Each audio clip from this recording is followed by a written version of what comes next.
Hello friends. आज की इस वीडियो में हम लोग देखने वाले हैं आरक्षण के बारे में।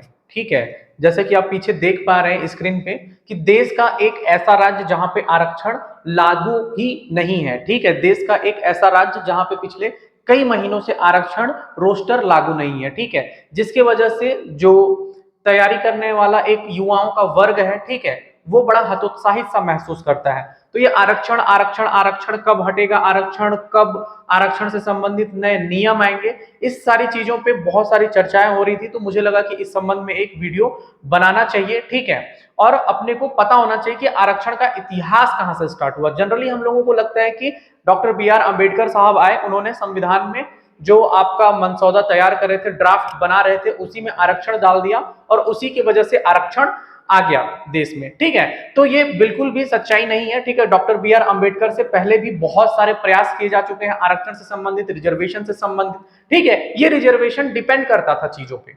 ठीक है, कि ये रिजर्वेशन किसमें दिया जाना है, किसको दिया जाना है, एक समुदाय विशेष को दिया जाना है, एक जाति विशेष को दिया जाना है, एक वर्ग विशेष को दिया जाना है, गरीबों को दिया जाना है, दलितों को दिया जाना है। ठीक है, तो आरक्षण वेरी करता था। इस वेरी करने वाली चीजों को डॉक्टर बी आर अम्बेडकर ने संविधान में मेंशन किया कि आरक्षण देना है आपको, किसको, अनुसूचित जाति को, अनुसूचित जनजाति को, एसटी वर्ग को और एससी वर्ग को। ठीक है, जो स्टार्टिंग में केवल 10 वर्षों के लिए था और बाद में इसको संशोधन के द्वारा आपका बार बार प्रत्येक 10 वर्षों के लिए बढ़ाया जाता है। ठीक है, तो आइए हम देखते हैं आरक्षण का इतिहास। तो ये आरक्षण का इतिहास स्टार्ट होता है आपका 1882 से, 1882 से आरक्षण का इतिहास स्टार्ट होता है। 1882 में हंटर आयोग का गठन किया जाता है। ठीक है, इस हंटर आयोग में जो विलियम हंटर थे, ठीक है, वह इनके साथ ज्योतिबा राव फुले। ठीक है, ज्योतिबा राव फुले कौन है? ज्योतिबा राव फुले आपका सत्य शोधक समाज के संस्थापक हैं। दलित विशेष वर्ग को ऊपर उठाने के लिए ज्योतिबा राव फुले ने बहुत काम किया है। ठीक है, इनकी कई पुस्तकें भी हैं। ठीक है, तो ज्योतिबा राव फुले कौन है? आपके सत्य शोधक समाज के संस्थापक हैं। इन्होंने हंटर आयोग के समक्ष क्या किया? आरक्षण की मांग की। दबे कुचले दलित वर्ग के लिए क्या किया? आरक्षण की मांग की। 1882 से ही आपका ये आरक्षण शब्द सामने आ जाता है, लोग आरक्षण की बात करना स्टार्ट कर देते हैं। 1882 के बाद 1891, ठीक है, त्रावणकोर के जो सामंती राजा थे, उन्होंने भी आरक्षण से संबंधित मुद्दा उठाया, उन्होंने भी आरक्षण की मांग रखी। इसके बाद आइए आप, ठीक है, कि आरक्षण की शुरुआत कहां से हुई। ठीक है, आरक्षण स्टार्ट कहां से हुआ?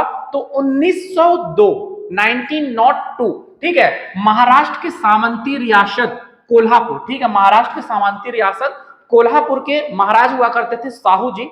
तो साहू जी ने आरक्षण की शुरुआत की, अपने रियासत में क्या किया? उन्होंने आरक्षण लागू कर दिया। ठीक है, जो दलित वर्ग था, जो शोषित वर्ग था, उनके लिए उन्होंने क्या किया? साहू जी के द्वारा क्या किया गया कि अपने क्षेत्र में आरक्षण को लागू कर दिया गया। तो 1902 बोल सकते हैं, 1902 बोल सकते हैं आप, जब आरक्षण की शुरुआत कर दी गई। ठीक है, इसके बाद 1909 का आपका मॉर्ले मिंटो रिफॉर्म आता है, मॉर्ले मिंटो सुधार, इसमें भी आरक्षण की बात की गई। ठीक है, इसके बाद 1919 मॉन्टेग्यू चेम्सफोर्ड सुधार, इसमें भी आरक्षण की बात की गई।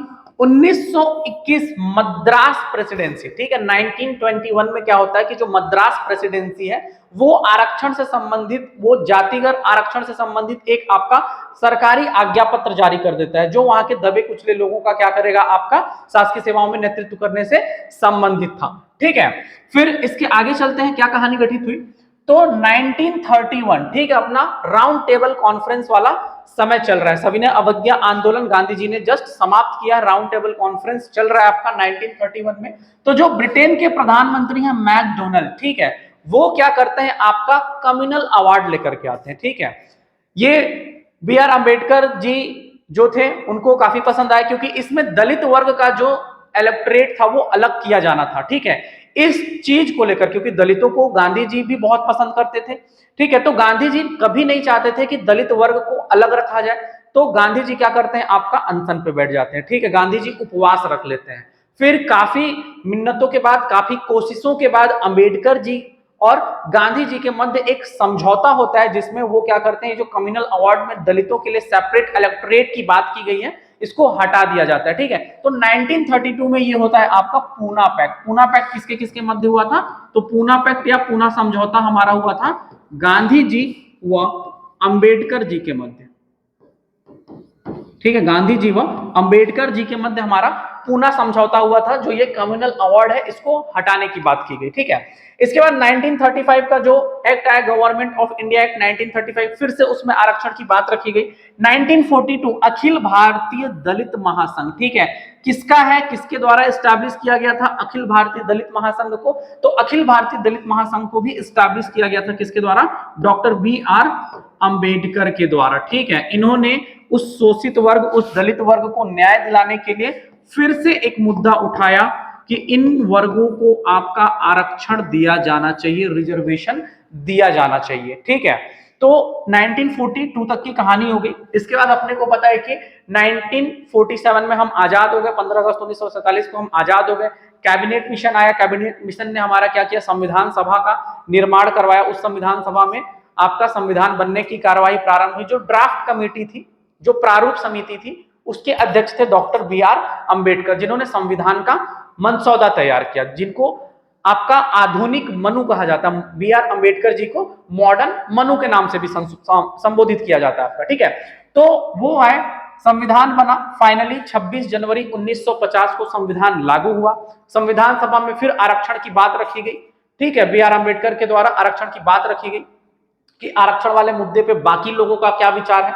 ठीक है, तो काफी बहस हुआ, काफी दुनियादारी की चीजें हुई। फाइनली आपका एक मत तय किया गया कि जो आपके दबे कुचले लोग हैं, जो दलित वर्ग है, जो पिछड़ा वर्ग है, उनको समाज की मुख्य धारा में लाना तो जरूरी है, उनको तो समाज की मुख्य धारा में लाना ही पड़ेगा। तो उसके लिए क्या करें कि हम 10 वर्षों के लिए ये आरक्षण का जो नियम है इसको लागू कर दें। ठीक है, 10 वर्ष के बाद देखा जाएगा कि क्या करना है, क्या नहीं करना है। तो स्टार्टिंग में एससी के लिए 15% और एसटी के लिए 7.5% आरक्षण तय कर दिया गया। कितने वर्षों के लिए? केवल 10 वर्षों के लिए। ठीक है, 10 वर्ष बाद इसको अगेन आपका बढ़ा दिया जाता है 10 वर्ष के लिए। ठीक है, अगेन 10 वर्ष के लिए बढ़ा दिया जाता है। ऐसे 10-10 वर्ष करके आपका अभी तक ये आरक्षण आपका बढ़ा जा रहा है। ठीक है, 1953 में क्या हुआ कि कालेकर आयोग का गठन किया गया कि मूल्यांकन करके बताएं कि आरक्षण का क्या करना है। ठीक है, तो इन्होंने मूल्यांकन किया, काफी रिसर्च किया, इन्होंने रिपोर्ट सबमिट की। इनके रिपोर्ट के आधार पे एसटी और एससी के लिए जो सिफारिशें इन्होंने पेश की थी वो तो मान ली गई, लेकिन ओबीसी का जो सिफारिश था उसको क्या कर दिया गया? आपका रिजेक्ट कर दिया गया। ठीक है, 1953 कालेकर आयोग। इसके बाद आगे की कहानी गठित हुई 1 जनवरी 1979। ठीक है, मोरारजी देसाई की सरकार है, मोरारजी देसाई आपके प्रधानमंत्री हैं, उनके द्वारा मंडल आयोग का गठन किया गया। ठीक है, उनके द्वारा क्या किया गया? मंडल आयोग का गठन किया गया। मंडल आयोग ने काफी रिसर्च किया आपका। उसके बाद 31 दिसंबर 1980 को उन्होंने राष्ट्रपति के समक्ष मंडल आयोग ने अपनी रिपोर्ट प्रस्तुत की। ठीक है, रिपोर्ट सबमिट हो गई। इसके बाद कोई बात नहीं, कोई विचार नहीं। रिपोर्ट में 52% ओबीसी, जो हमारे भारत की पॉपुलेशन थी, उनका कहना था कि 52% ओबीसी की पॉपुलेशन है, अदर बैकवर्ड क्लास की पॉपुलेशन है। ठीक है, पिछड़ा जाति की पॉपुलेशन है, तो उसके आधार पे 27% आरक्षण की सिफारिश की उन्होंने की। मंडल आयोग ने कहा कि मैंने 11 बिंदुओं पर स्टडी की है कि सामाजिक रूप से कैसे पिछड़े, आर्थिक रूप से कैसे पिछड़े, शैक्षणिक रूप से कैसे पिछड़े। ठीक है, इन सारे चीजों पर विचार करने के बाद मैं इस नतीजे पे पहुंचा हूं कि 52% भारत का जो पॉपुलेशन है वो ओबीसी, अदर बैकवर्ड कास्ट का पॉपुलेशन है। ठीक है, अन्य पिछड़ा वर्ग का पॉपुलेशन है, तो इसलिए इनको 27% आरक्षण सुनिश्चित करवाना हमारा फर्ज होना चाहिए। ठीक है, तो इनकी बात की गई, ये रिपोर्ट सबमिट हुई, मंडल आयोग की रिपोर्ट। 1990, ठीक है, 1990 वीपी सिंह, विश्वनाथ प्रताप सिंह, जो 1989 में सरकार में आए और 1990 में चले भी गए। तो विश्वनाथ प्रताप सिंह, वीपी सिंह सोचे कि कुछ तूफानी करते हैं, ऐसा कर दें एकदम मजा आ जाए। ठीक है, तो ऐसा कुछ कर दिया जाए जिसमें एकदम मजा आ जाए। तो उन्होंने क्या किया कि 1990 में मंडल आयोग का जो सुझाव था कि ओबीसी को 27% आरक्षण दिया जाना चाहिए, तो तो इन सिफारिशों को वीपी सिंह सरकार ने लागू कर दिया। ओके, तो ये बहुत बड़ा चेंज था आरक्षण के दृष्टिकोण से कि जो एसटी और एससी वर्ग तक सीमित था आरक्षण, वीपी सिंह की सरकार ने इसको ओबीसी वर्ग को भी इसमें सम्मिलित कर दिया और 27%, 27% जो आरक्षण है, ठीक है, वो ओबीसी वर्ग को दे दिया गया।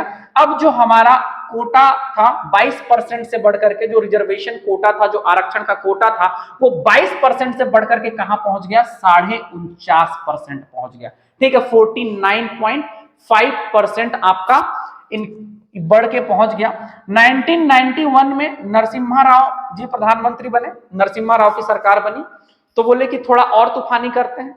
और क्या तूफानी करते हैं, तो ये जो ऊंची जाति, जो अग्रणी जाति है, उनके गरीबों के लिए, ठीक है, आप इसको ईडब्ल्यूएस से ज्यादा रिलेट करके समझ पाएंगे कि जो इकोनॉमिकल वीकर सेक्शन है, ठीक है, उच्च वर्ग के ऐसे बहुत सारे लोग हैं जो आपके दलितों के समान गरीब हैं, वो भी समाज की मुख्य धारा में नहीं आ पाए हैं, ठीक है, तो ऐसे लोगों के लिए 10% आरक्षण की बात रखी गई। ठीक है, इसके बाद ये मामला पहुंच गया आपका सुप्रीम कोर्ट 1992 में। 1992 में ये मामला कहां पहुंच गया, आपका सुप्रीम कोर्ट में पहुंच गया। इंदिरा साहनी केस के नाम से बड़ा फेमस है ये मामला। ठीक है, तो 1992 इंदिरा साहनी केस क्या है, मूल्यांकन करने के लिए कहा जा रहा है कि ये जो 27% आपका ओबीसी के लिए दे दिए, 10% आपका ऊंची जाति के गरीबों के लिए दे दिए, तो ये ऐसे अगर आरक्षण बढ़ाते रहेंगे तो 110, 120, 150% आरक्षण चल जाएगा। फिर आम जनता क्या करेगी, ठीक है, जो सामान्य वर्ग है वो क्या करेगा।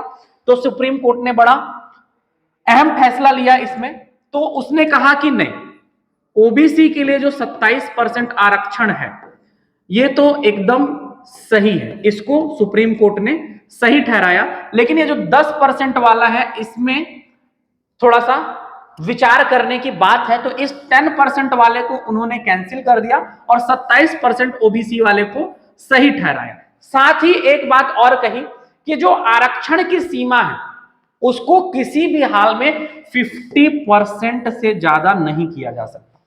1992 इंदिरा साहनी केस, ठीक है, सुप्रीम कोर्ट का जजमेंट, सुप्रीम कोर्ट ने कहा, 9 बेंचों वाली सुप्रीम कोर्ट का एक जजमेंट आया कि आरक्षण की सीमा को आप 50% से अधिक ना ही बढ़ाएं। ठीक है, 50% के अंदर आपको जो करना है, जिसको घटाना है, जिसको बढ़ाना है, वो आप करते रहिए, लेकिन 50% से एक्सीड नहीं होना चाहिए। ठीक है, बोले ठीक है, बिल्कुल एक्सीड नहीं होगा, 50% ही रहेगा। इसी बीच आपका मोदी जी आते हैं। मोदी जी 14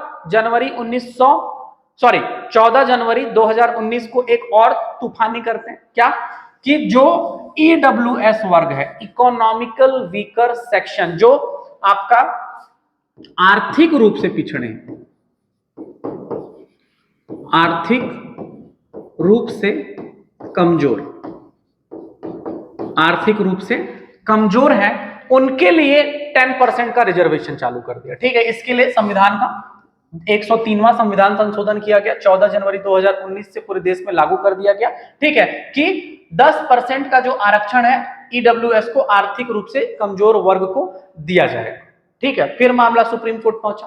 सुप्रीम कोर्ट ने कहा कि ठीक है, ये करना जरूरी है, ठीक है, और इस पे हमको विचार करने की जरूरत है कि कैसे इन चीजों को रिफॉर्म किया जा सकता है, सुधार किया जा सकता है, क्या किया जा सकता है। ठीक है, अब आरक्षण हमारा पहुंच चुका है 59.5%, 49.5% तो पहले से था ही, 10% और ऐड हो गया, तो अब हमारा आरक्षण कितना हो गया, 59.5%।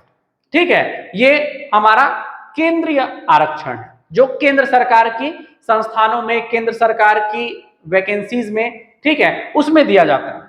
अब आगे बात करते हैं हम लोग छत्तीसगढ़ की।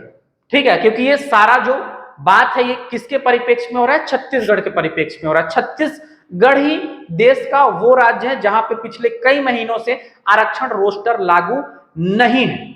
ठीक है, तो अब हम देखते हैं छत्तीसगढ़ के परिप्रेक्ष्य में, तो छत्तीसगढ़ का जो मातृ राज्य है, ठीक है, अपने को पता है कि 44 वर्षों तक जो छत्तीसगढ़ है वो मध्य प्रदेश का हिस्सा था, और 1 नवंबर 2000 को जब छत्तीसगढ़ मध्य प्रदेश से अलग हुआ तो मध्य प्रदेश की ही सारी चीजों को ऑप्ट करके आगे बढ़ा।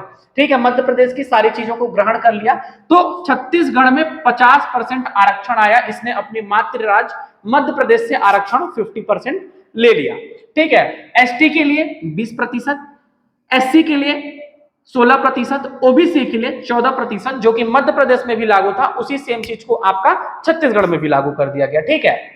ये आपका 1 नवंबर सन 2000 की बात है, जब छत्तीसगढ़ बना तो मातृराज्य से इसने इसको कॉपी पेस्ट कर दिया, ठीक है। जनजाति के लिए 20%, जाति के लिए 16% और अन्य पिछड़ा वर्ग के लिए 14%। 2005 में केंद्र सरकार बोला, यूनियन गवर्नमेंट बोली कि आप एक काम कर लीजिए कि जनसंख्या के आधार पे आप अपना जो रिजर्वेशन है, जो आरक्षण है, उसमें उलटफेर कर सकते हैं, कोई इशू नहीं है, ठीक है। आप इसको देख लीजिए अपने स्तर पे क्या करना है। तो 2012 में, ठीक है, बीजेपी की गवर्नमेंट थी, रमन सिंह जी मुख्यमंत्री हुआ करते थे, तो उन्होंने इस 50% को कहां पहुंचा दिया, 58% पे पहुंचा दिया। इसके लिए इन्होंने किया क्या, तो जो 20% एसटी का था उसको बढ़ा दिया 32%। उन्होंने कहा कि जो छत्तीसगढ़ में जनसंख्या का अनुपात है अनुसूचित जनजाति समुदाय का, अनुसूचित जनजाति वर्ग का, वो 30-31% है, तो इनके लिए आरक्षण 32% रखना एकदम उचित है, कोई इशू नहीं है। एससी का आरक्षण जो 16% था उसको घटा दिया 4%, वो कर दिया 12%। OBC as it is, OBC का आपका 14% बना हुआ है, ठीक है। ये रमन सिंह की सरकार द्वारा 2012 में एक तगड़ा तूफानी कार्य किया गया कि इसमें जो विशेष चेंज हुआ वो एसटी के ही रिजर्वेशन कोटा में चेंजेस है, और एससी में क्या हुआ कि ये 16 से 12 हो गए।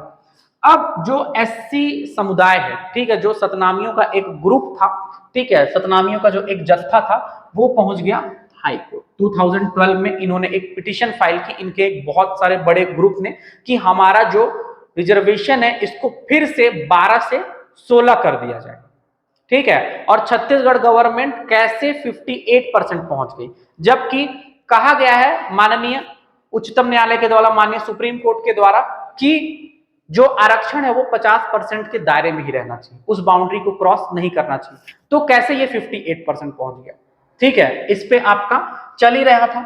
फिर काका, ठीक है, माननीय मुख्यमंत्री जी एक आपका विचार व्यक्त किए कि अभी क्या करेंगे, ओबीसी का आरक्षण बढ़ा देंगे, ठीक है। उनके मन में ये विचार आया ही था, तभी जो हाईकोर्ट के चीफ जस्टिस हैं अरूप गोस्वामी, ठीक है, इनकी बेंच ने 58% आरक्षण को भी खत्म कर दिया, ठीक है। 58% आरक्षण को इन्होंने नेग्लिजिबल घोषित कर दिया, असंवैधानिक घोषित कर दिया। इन्होंने कहा कि भैया किसी भी हाल में 50% से ज्यादा नहीं होना चाहिए। कैसे कर दिए 58?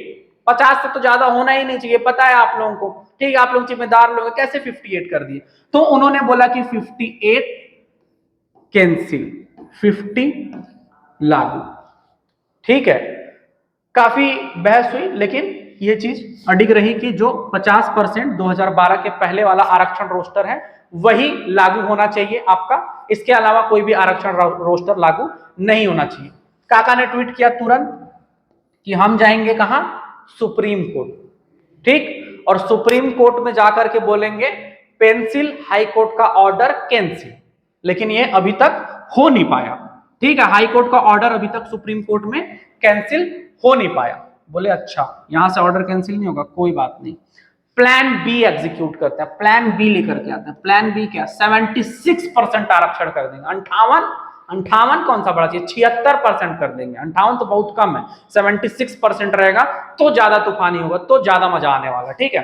तो 76% आरक्षण कर देंगे। इसके लिए 2 दिसंबर 2022 को एक बिल प्रस्तुत किया गया विधानसभा में, छत्तीसगढ़ की विधानसभा में। छत्तीसगढ़ की विधानसभा में यह बिल सर्वसम्मति से पारित हो गया। इस बिल में 76% आरक्षण का बंटवारा कैसे किया गया, एसटी का 32% एज इट इज रखा गया, एससी का 13%, 12 से 1 बढ़ा दिए, 12 तो पहले ही था, 1 बढ़ा दिए, कोई खास परिवर्तन नहीं।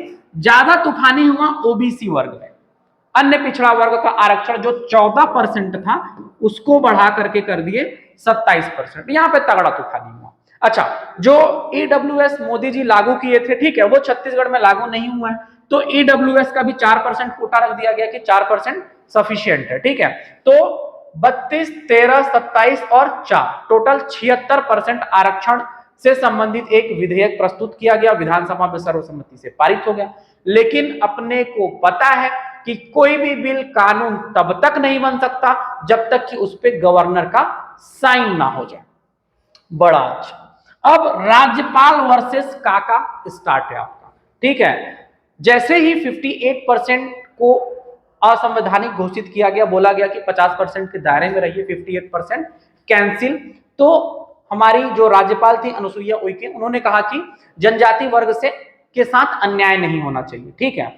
इसके बाद जनजाति वर्ग के लिए न्याय करते हुए 76% का आरक्षण हमारे माननीय मुख्यमंत्री के द्वारा ये विधेयक प्रस्तुत किया गया, लाया गया, ठीक है, और राज्यपाल के पास भेजा गया।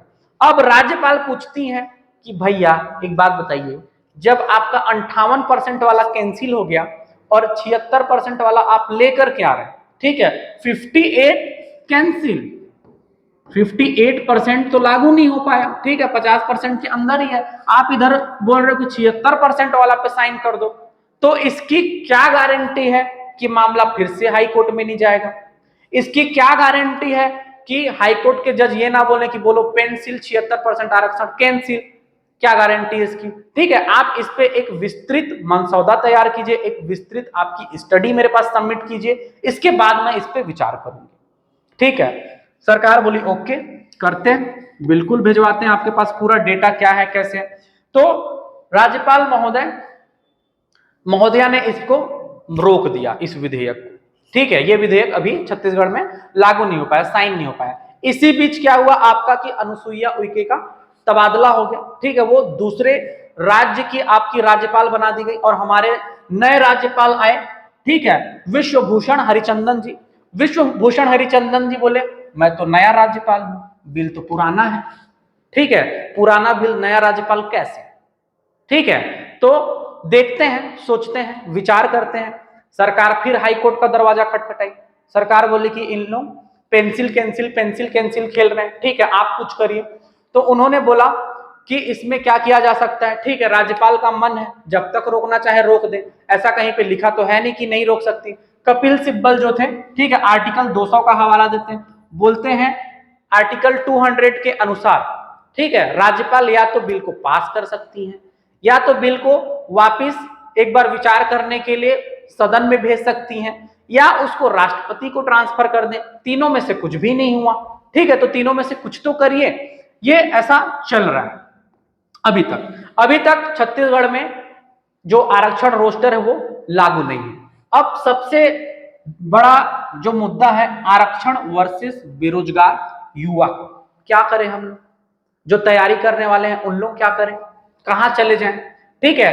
पिछले कई महीनों से आपकी कोई भी एक वैकेंसी नहीं आई है। वैकेंसी हाईकोर्ट के द्वारा ही एक आई थी जिसने 50% आरक्षण रोस्टर पे काम करके अपना नियुक्ति किया या नहीं किया, इसके संबंध में मुझे विशेष जानकारी नहीं है, ठीक है। इधर सीजीपीएससी के लोग इंटरव्यू देने गए थे, इंटरव्यू का आखिरी दिन जैसे ही आया कि भाई अब क्या होना चाहिए कि रिजल्ट आना चाहिए, तो आ गया कि आरक्षण कैंसिल, तो वो रिजल्ट रुक गया। ऐसे तमाम जो एग्जाम्स के रिजल्ट हैं वो रोके जा चुके हैं, कोई भी वैकेंसी आ नहीं रही है, ठीक है। जो तैयारी करने वाला युवा वर्ग है उसके सामने ऐसा कोई राह नहीं दिख रहा है, कोई मोटिवेशन नहीं है, कोई गोल नहीं है कि किस चीज की तैयारी करें, ठीक है। वैकेंसी आती रहती है तो हम लोग क्या करते हैं कि चलो ठीक है भैया, एक वैकेंसी दिखी इसके पीछे लग गए, इसमें नहीं हुआ कोई बात नहीं, दूसरी आएगी दूसरे में लग जाएगी, तीसरी आएगी तीसरे में लग जाएंगे, ठीक है। सीजीपीएससी प्रीलिम्स का एग्जाम हुआ, उसका भी रिजल्ट कब आएगा कैसे आएगा कुछ पता नहीं। एसआई भर्ती आपका पिछले 3-4 साल से चले जा रही है, ठीक है। एसआई भर्ती की तैयारी करने वाला जो युवा वर्ग है जो दौड़ रहा है, ठीक है, वो पृथ्वी के 7 फेरे मार देगा इस तरीके से अगर एसआई भर्ती चलती रही तो ये बड़ा चिंता का विषय है, ठीक है।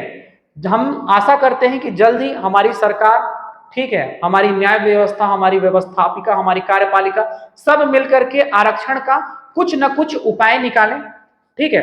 तो आप लोगों को आरक्षण के ऊपर क्या विशेष समस्याएं आ रही हैं, आप कैसा फील कर रहे हैं, बिना वैकेंसी के आप तैयारी कर पा रहे हैं या नहीं कर पा रहे हैं, प्लीज कमेंट करिए। Okay, thank you.